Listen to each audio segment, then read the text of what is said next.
안녕하십니까? 성남동북교회 성도 여러분. 하나님이 주시는 평안이 우리 성도님들 각 가정에 함께하기를 주님의 이름으로 축원합니다. 오늘은 요한복음 18장에 있는 내용을 통하여 준비된 어린 양, 기꺼이 자신을 드림이라는 제목을 통하여 함께 은혜를 나누고자 합니다. 제가 요한복음 강해를 하고 있는데 템포가 조금씩 느려지는 것 같아 모든 부분을 다 다루지 못하고 있습니다. 가능한 한 한 번에 한 장을 원칙으로 진행하고 있기에 다소 많은 부분이 생략되고 있습니다. 설교가 끝나면 개인적으로 성경을 꼭 묵상해 보시기 바랍니다. 그러면 많은 도움이 되리라고 생각합니다. 오늘은 요한복음 18장을 보도록 하겠습니다. 예수님께서 잡히시는 장면을 우리가 보게 되겠는데요. 오늘 우리는 예수님께서 어떤 마음가짐으로 잡히셨는지를 한번 살펴보도록 하겠습니다. 요한복음 18장 1절 예수께서 이 말씀을 하시고 제자들과 함께 기드론 시내 건너편으로 나아가시니 그곳에 동산이 있는데 제자들과 함께 들어가십니다. 예수님께서 기드론 시내를 건너 동산에 제자들과 함께 들어가셨습니다. 여기서 예수님은 기드론 시내를 건넜고 동산에 들어갔습니다. 사복음서는 공간복음서와 요한복음으로 구분할 수 있습니다.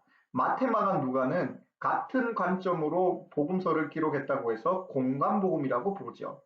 그러나 요한복음은 다른 복음서와 다른 관점으로 접근하고 있다는 것입니다. 여기서 요한은 동산이라는 단어를 씁니다. 요한은 다른 복음서 기자들과 같이 겟세마네 혹은 감람산이라고 적을 수 있었습니다. 그러나 그는 그것을 겟세마네 혹은 감람산이라고 기록하지 않고 그냥 동산으로 언급하고 있습니다. 분명히 요한은 그것이 겟세마네 혹은 감람산이라는 이름을 가지고 있는 동산이라는 것을 알고 있었습니다. 그런데 왜 그는 그 이름을 직접 언급하지 않았을까요? 다른 관점으로 접근했기 때문입니다. 다른 복음서에서 언급하지 않는 기드론 시내를 건넜다고 또한 이야기를 하고 있죠. 요한은 예수님이 잡히시던 밤의 기억을 소환해냈습니다. 사람은 망각의 동물이라 다 기억할 수 없겠지만 요한은 그날 인상 깊게 보았던 것을 기록했겠죠. 여러분 한번 생각해 봅시다. 여기서 요한은 기드론 시내라고 표현하고 있는데 이 표현 역시 다른 복음서에는 적혀 있지 않죠. 여기서 시내로 번역된 케이마르로스는 겨울에 흐르는 시내라는 의미를 지닙니다. 실제로 이 시내는 겨울 우기 동안에 약간의 물이 흐르고 곧 말라버리기 때문에 다른 계절에는 말라있는 건천이었습니다. 그런데 요한이 굳이 이 건천을 언급하면서 이 건천을 지나 동산에 들어갔음을 이야기하고 있죠. 이 시내는 사실 우기가 아닌 이상 말라있는 시내인 것입니다. 그러나 이 시내가 요한에게는 강렬한 이미지로 남아 있었겠죠. 왜일까요? 이 시내는 마른 천이나 6월절에는 무언가가 흐르는 천이 되었습니다. 6월절 전날 유대인들은 그들의 희생양을 잡았습니다. 기록에 의하면 거의 25만 6천 마리에 가까운 양을 잡았다고 합니다. 그 피가 하수구를 통해서 기드론 시내를 흘렀습니다. 그 시내를 건너는 예수님을 한번 생각해 보십시오. 요한은 상당히 상징적인 표현을 하고 있는 것입니다. 내일이 되면 인류의 죄를 위해 희생당하실 어린 양 예수 그리스도가 양의 피로 물든 시내를 건너고 있는 것입니다. 진짜 어린 양이 시내를 건너는 것이죠. 그리고 동산으로 들어가는 것입니다. 요한은 그 동산이 겟세마네 혹은 감람산임을 알면서도 언급하지 않은 것은 동산이라는 단어에 상징성을 부여하기 위함이 아니었을까요? 동산이라는 단어를 들으면 우리는 에덴 동산을 생각하게 됩니다. 하나님께서는 아담과 하와를 창조하시고 동산에 그들을 두셨습니다. 그러나 그들은 동산에서 타락했고 동산에서 하나님과 관계가 깨어졌고 동산에서 죄로 인하여 쫓겨나게 되죠. 그런데 여기 요한복음 18장은 예수님이 그들의 제자들과 함께 동산에 반대로 들어가십니다. 이 제자들은 온 세상에 예수의 복음을 전할 자들이었습니다. 인류의 시조 아담은 동산에서 쫓겨나 생명을 잃었지만 마지막 아담이신 예수는 인류에게 생명을 주시기 위해 동산 안으로 들어가십니다. 예수님은 어린 양이 되셔서 대속물로서 십자가를 향하여 나아가시는데 이제 예수님은 죄인인 인류와 화해하고 회복을 위해서 화목제물로서 발걸음을 떼시는 것입니다.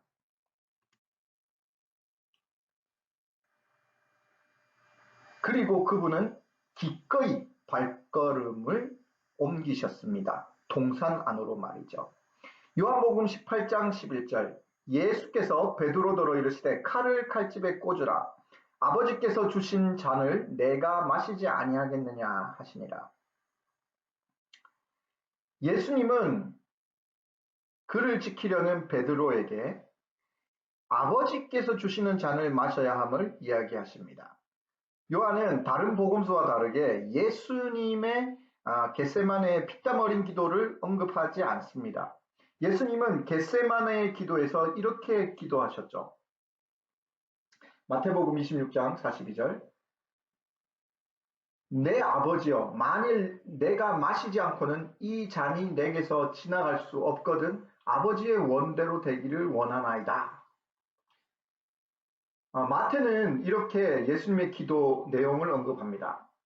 그런데 요한은 예수님의 이 기도의 내용을 살짝 11절에 암시하고 있는 것입니다. 예수님은 자신의 고난의 잔을 대속의 죽음의 잔을 기꺼이 받으시려고 동산으로 들어가셨습니다.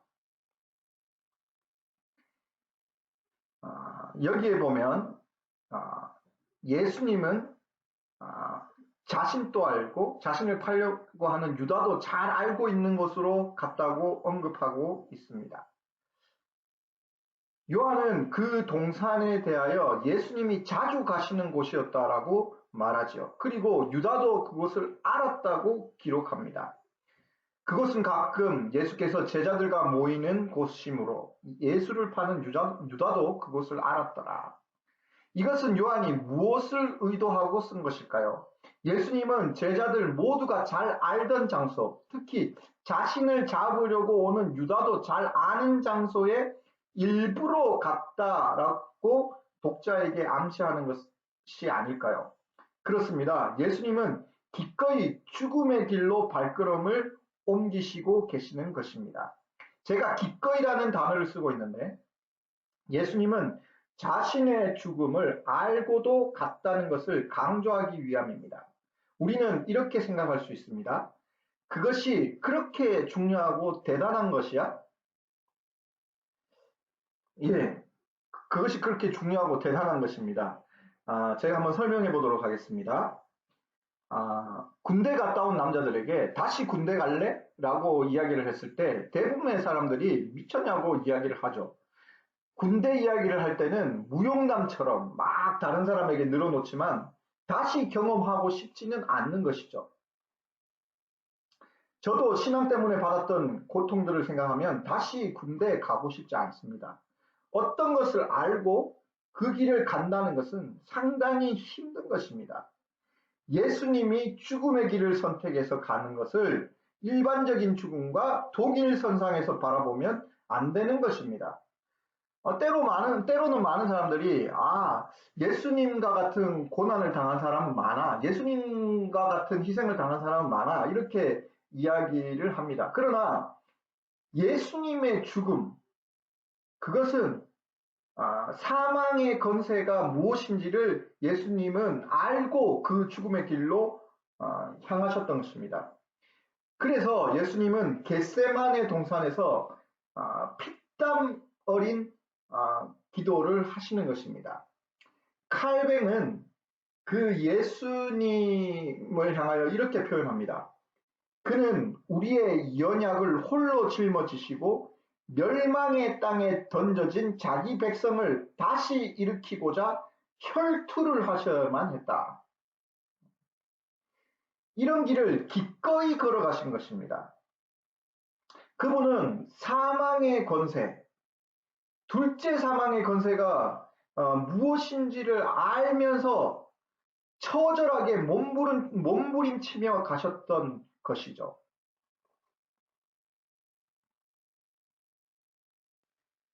유다가 군대와 대제사장들과 바리새인들에게 얻은 아랫사람들을 데리고 등과 횃불과 무기를 가지고 그리로 오는지라. 예수께서 그 당할 일을 다 아시고 나아가 이르시되 너희가 누구를 찾느냐. 예수님은 자신이 당할 모든 일을 알고 계셨습니다. 그리고 자신을 잡으러 온 무리에게 물으십니다. 너희가 누구를 찾느냐. 그들이 대답했습니다. 나사렛 예수라 하거늘 이르시되 내가 그니라 하니라. 그를 파는 유다도 그들과 함께 섰더라. 그들은 나사렛 예수를 찾았습니다. 마태복음 2장 23절을 보면 나사렛이라는 동네에 가서 사니 이는 선지자로 하신 말씀에 나사렛 사람이라 칭하리라 하심을 이루려 함이러라. 이 마태는 나사렛이라는 칭호에 특별한 의미가 있음을 이야기하고 있습니다. 이 나사렛이라는 칭호는 선지자들이 예언한 그 사람, 바로 그 예언된 메시아임을 밝힙니다. 나사렛 예수라는 칭호는 예정된 메시아를 나타내는 칭호였던 것입니다. 예수님은 내가 그니라 라고 말씀하시죠. 예언이 그 순간 성취되는 것이었습니다. 예수님을 위해 준비된 대속물이신 어린 양 예수님은 자신이 바로 그 어린 양이라고 이야기하고 계시는 것입니다. 요한은 요한복음에서 핵심을 이루는 에이고 에미를 여기서 사용합니다. 에이고 에미는 나는 스스로 있는 자다. 이 표현은 신학적으로 성서적으로 상당히 중요한 표현인데요. 에이고 에미 나는 스스로 있는 자다. 이 표현은 나는 여호와라는 뜻입니다. 여호와의 뜻은 스스로 있는 자라는 뜻이죠. 이미 우리가 배운 것과 같이 요한은 요한복음에서 이 에이고 에미를 예수 그리스도를 나타내는데 사용하였습니다. 요한은 그분이 창조자시요 여호와 하나님이시라는 것을 나타낸 것입니다. 여기서 예수님은 내가 그다라고 이야기하면서 자신을 스스로 있는 자임을 밝히는 것입니다. 하나님과 동등된 자임을 나타내시는 것이죠. 예수님은 대속제물로 드려질 예정된 예언된 자신을 드러낸 것이죠. 예언의 표상이 실체로 드러남을 예수님은 선포하고 계시는 것입니다. 그때 그들은 예수님에게서 하나님의 신성을 느낀 것 같습니다. 시대의 소망은 이렇게 기록하고 있습니다. 예수께서 내려라 라고 대답하셨다. 이 말씀을 하실 때 바로 최근에 예수께 수종돌던 천사가 예수님과 폭도들 사이에 나섰다. 거룩한 빛이 구주의 얼굴을 비추고 비둘기 같은 모양이 그분을 가렸다. 이 거룩한 영광이 나타날 때에 살기등등한 군중들은 잠시도 견딜 수가 없었다. 그들은 비틀거리며 물러섰다. 제사장들, 장로들, 군사들 그리고 유다까지도 죽은 사람처럼 땅에 엎드려졌다. 이 요한복음 18장 6절에 그들이 물러가서 땅에 엎드려지니라 이 표현은 그들이 예수 그리스도로부터 나타나는 신성을 느꼈다는 것입니다. 사랑하는 성도 여러분, 희생양 대신 예수님은 홀로 기꺼이 자신을 들이신 분입니다. 자신이 잡히시던 그날 밤도 홀로 외로이 피땀 흘린 기도로 고뇌하셨습니다. 그리고 기꺼이 자신을 들이신 것이죠. 요한복음은 다른 복음서와 달리 겟스만의 동산에서 예수님이 피땀 흘리시며 기도하신 장면을 언급하고 있지 않습니다. 예수님의 겟세마네 동산을 보면 그분은 엄청난 고뇌를 하셨으며 거기서 온전히 자신을 내려놓으셨습니다. 그래서 제가 마태복음에 있는 그분의 기도를 한번 가지고 왔습니다. 그리고 우리가 한번 그 기도를 살펴보도록 하겠습니다. 그분의 기도는 어떤 기도였을까요? 마태복음은 이렇게 기록하고 있습니다. 이에 말씀하시되 내 마음이 매우 고민하여 죽게 되었으니 너희는 여기 머물러 나와 함께 깨어 있으라 하시고 조금 나아가사 얼굴을 땅에 대시고 엎드려 기도하여 이르시되 내 아버지여 만일 할만하시거든 이 잔을 내게서 지나가게 하옵소서. 그러나 나의 원대로 마옵시고 아버지의 원대로 하옵소서. 이렇게 기도하시고 주위에 있는 제자들을 깨우십니다. 그리고 그분은 다시 한번 두 번째 기도를 하십니다. 다시 두 번째 나아가 기도하여 이르되 내 아버지여 만일 내가 마시지 않고는 이 잔이 내게서 지나갈 수 없거든 아버지의 원대로 되기를 원하나이다 하시고, 우리는 이 두 기도의 내용이 똑같은 것으로 착각할 수 있습니다. 그런데 기도의 내용을 보시기 바랍니다. 기도의 내용이 조금 바뀌었어요. 첫 번째 기도는 할만하시거든, 만일 할만하시거든 이 잔을 지나가게 하옵소서라고 이야기를 합니다. 자신의 속내를 그대로 드러내죠. 그리고 나의 원대로 마옵시고 아버지의 원대로 하옵소서. 이 갈등의 요소가 조금 남아 있습니다. 그런데 두 번째 기도는 완전히 자신을 내려놓습니다. 아버지의 원대로 되기를 원하나이다 라고 말씀하십니다. 예수님은 기꺼이 자신을 들이셨지만 고뇌의 시간을 거치셨습니다. 우리는 여기서 중요한 교훈을 배울 수 있죠. 우리는 하나님의 뜻대로 살기를 소망합니다. 그리고 고뇌하며 기도하지요. 예수님이 잡히시던 그날 밤도 예수님은 고뇌의 기도를 하셨습니다. 그리고 하나님의 뜻에 자신을 온전히 내려놓으셨습니다. 그리고 그분은 인류를 위해 준비된 구속의 시간에 자신을 내어 맡기셨습니다. 오늘 우리는 요한복음 18장을 통하여 기꺼이 자신을 내어 맡기시고 자신을 들이시는 예수님의 모습을 발견할 수 있습니다. 기꺼이 자신을 들이시며 순종의 길로 나아가셨던 예수님의 모습이 우리의 삶에 반영되기를 소망합니다. 갈 길을 아시고 주님의 뜻을 알기에 고뇌의 기도를 드리신 예수님, 그리고 온전히 자신을 내려놓으시는 그분의 길을 따르기를 기도합니다. 저는 오늘 말씀을 보면서 창세기 22장이 생각났습니다. 아브라함이 모리아 산에서 하나님의 명령에 따라 아들 이삭을 드리는 장면입니다. 아브라함은 모리아 산을 오르면서 만 가지 생각이 다 들었을 것입니다. 모리아 산을 오를 때는 괴롭고 힘든 고뇌의 시간이었겠죠. 아브라함이 칼을 드는 순간 하나님이 그의 손을 붙드십니다. 그리고 뿌리 풀에 걸린 이미 예비된 수장을 발견하고 제물로 그것을 하나님께 드리게 되죠. 아브라함은 그곳을 여호와 이레라고 불렀습니다. 이 여호와 이레라는 뜻은 하나님께서 이미 준비하셨다는 뜻이죠.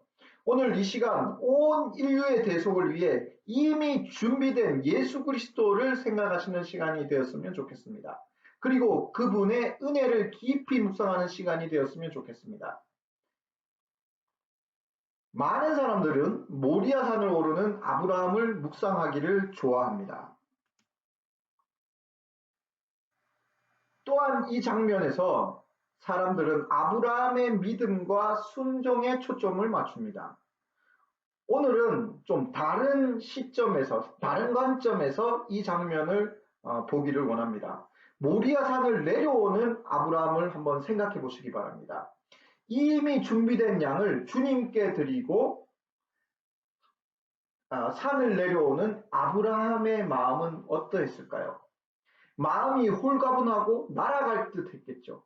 준비된 희생양으로 걸어가신 예수님은 우리를 모리아 산에서 하산하게 만드시는 것입니다. 이런 기쁨이 우리의 삶에 있기를 소망합니다. 오늘도 준비된 어린 양 예수 그리스도의 보혈을 의지하며 정말 가볍고 기쁜 발걸음으로 아브라함과 같이 하산함이 있는 우리의 삶이 되기를 주님의 이름으로 축원합니다. 행복한 안식일 저녁 되시기를 바랍니다. 감사합니다.